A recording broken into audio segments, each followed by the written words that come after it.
We are now ready to write our first Python program. Let's create a new Python file and save it as hello.py. The .py extension tells us that this is a Python source file. Now, inside this file, we'll use the print function and pass the text hello world inside it. The text is placed inside quotation marks because this value is a string. A string simply means text in Python. The value that we provide inside the parentheses is passed to the print function, and the print function displays that value in the output. So our first program contains just one statement. Let's save the file and run it. To save the file on Windows or Linux, press Ctrl+S. To save the file on Mac, press Command+S. Now, coming to running the program, depending on your operating system and Python installation, the command may be Python, Python 3 or Py. We are currently on a Mac, so we will use the Python 3 command. After the Python 3 command, pass the file name hello.py as the command line argument.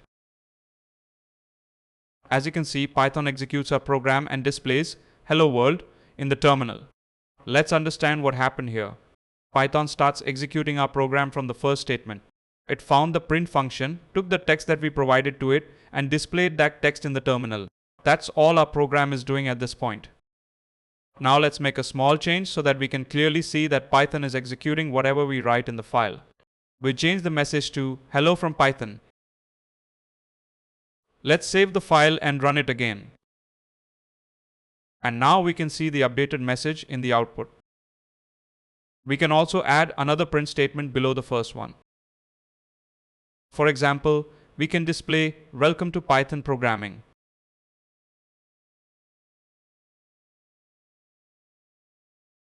Let's run the program again. Python executes the statements one by one from top to bottom. First, it displays hello from Python. Then it moves to the next statement and displays Welcome to Python Programming. This top to bottom execution is something we'll see throughout Python programs. Now, there is one small detail to notice here.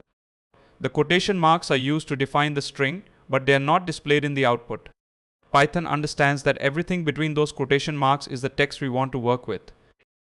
Also notice the parentheses after print. The value that we want the print function to work with goes inside these parentheses. We'll learn much more about functions later. For now, just remember that print is the function we use when we want to display something. So we have successfully created, saved, and executed our first Python program.